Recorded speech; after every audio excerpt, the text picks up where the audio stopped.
राजा यात हुए थे। और जब राजा यात हुए हैं तो इधर देवयानी को विरस परवा की पुत्री शर्मिष्ठा जब कुएं में ढकेल गई है,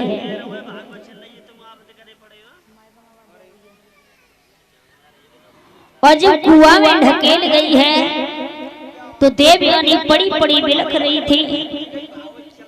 देवयानी जब पड़ी पड़ी बिलख रही थी तो राजा यात आ गए और राजा यात से उसने विनय की है, अरे घोड़ा वाले भैया आप कौन हैं और कहाँ के रहने वाले हो, हमारे लिए इस कुआं से निकालो, क्योंकि मेरी सहेली और मुझे इस कुआं में ढकेल गई है। अरे घोड़ा वाले भैया कि घोड़ा वाले जरा निकल के जइयो में तो तेरे रही हूँ घोड़ा।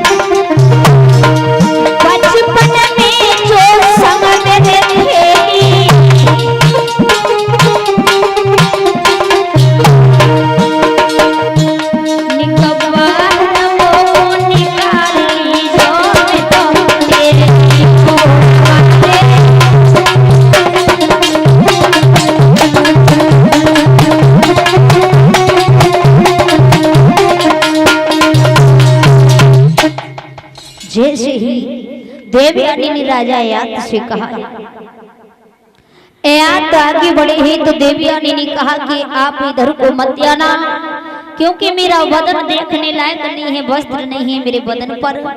उन्होंने अपने स्वापा को डाल दिया है और जैसे ही अपने स्वापा को नीचे डाला है तो आधा उसने तन से लिपटा लिया और आधा ऊपर को फेंक दिया।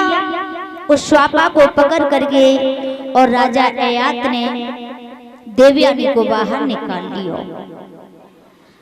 जैसे ही ऊपर आई है देवयानी तो हाथ में हाथ पकड़ा और निकाल के बाहर खड़ा कर दिया। जैसे ही बाहर निकाल के खड़ा किया है भैया और वहां से चले हैं, देवयानी ने दोनों हाथ जोड़े और कहा कि हे नाथ अब कहाँ जा रहे हो? बोले क्यों? जवाब दिया, ये हाथ कौन पकड़ता है तुम्हें पता है? बोले मतलब नहीं समझ में आया। मतलब तुम्हारे क्यों समझ में आएगा? ये हाथ सिर्फ 3 ही लोग पकड़ते हैं, एक मनिहार, दूसरा डॉक्टर और तीसरा जो जीवन साथी होता है। लेकिन आपने मेरा हाथ पकड़ा है तो आपको मेरा जीवन काटना पड़ेगा, आपको मेरे साथ शादी करनी पड़ेगी। उन्होंने मना नहीं कर पाया। उससे पहले देवयानी बोली है कि यात तुम्हें नहीं मालूम है हे राजन, मुझे श्राप लगा हुआ है, क्योंकि तुम्हें नहीं पता है बृहस्पति का पुत्र कच्छ मेरे घर संजीवनी विद्या सीखने को आता था मेरे पिता के पास। संजीवनी विद्या उसकी पूरी हो गई और वो अपने घर जा रहा था तो मैंने उसे वर बनाना चाहा, लेकिन उसने इनकार कर दिया। मैंने उसे श्राप दे दिया कि जा मेरे पिता की पढ़ी हुई विद्या निष्फल हो जाए। उसने भी मुझे श्राप दे दिया कि जा तुझे कोई जाति का ब्राह्मण नहीं ब्याहेगा, इसलिए मुझे श्राप लगा हुआ है और आप मेरे साथ शादी कर लो। जो सारी बात बताई है उसके बाद में कहा अगर ऐसी बात है तो अपने पिता को जा करके बता दो। देवयानी वासी चली आई और आकर के देवयानी ने अपने पिता को सारी बात बताई है। यानी रोती हुई और गई पिता के पास, शर्मिष्ठा की कही और मन में हो उदास।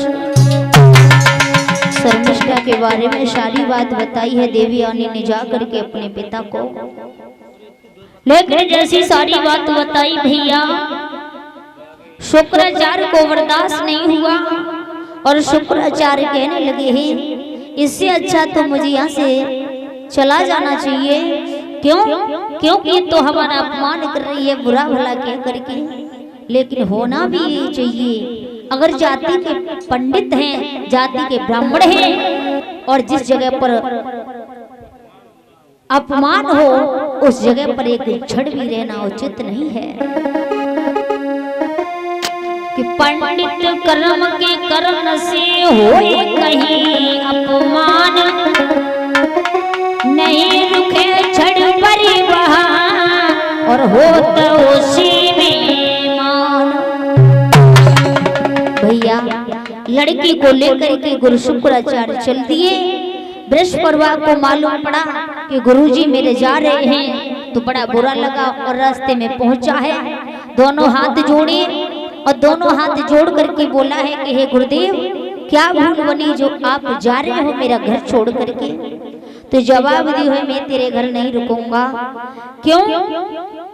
क्योंकि तेरी लड़की मेरा अपमान करने लगी है, इसलिए अब ना हम रुकने वाले। तेरी लड़की ने बड़ा बुरा भला कहा है और जाऊं तो जाऊं कैसे मैं तेरे घर। और बोले हैं गुरु शुक्राचार्य कि अब मेरे होने लगो अपमान और कैसे संग चलो तेरे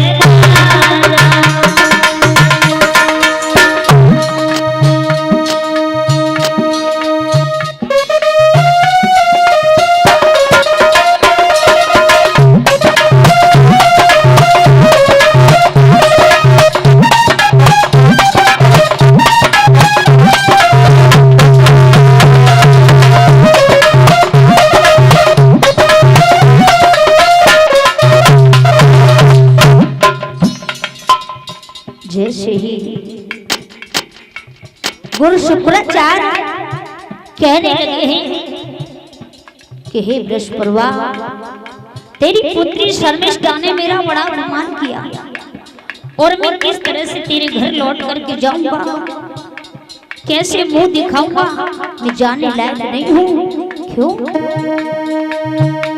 तेरी सुता बड़ी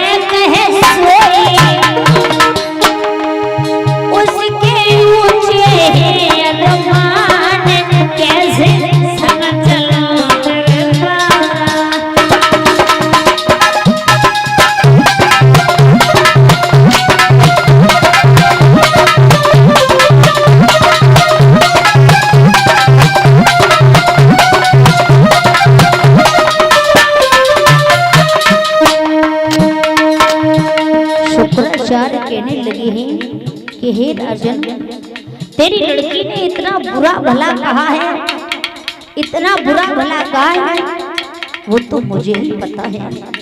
और जवाब दिया है मेरी पुत्री को उसने सतायो भिख मंगा कोई बतायो मेरी लड़की को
ऋषि शुक्राचार्य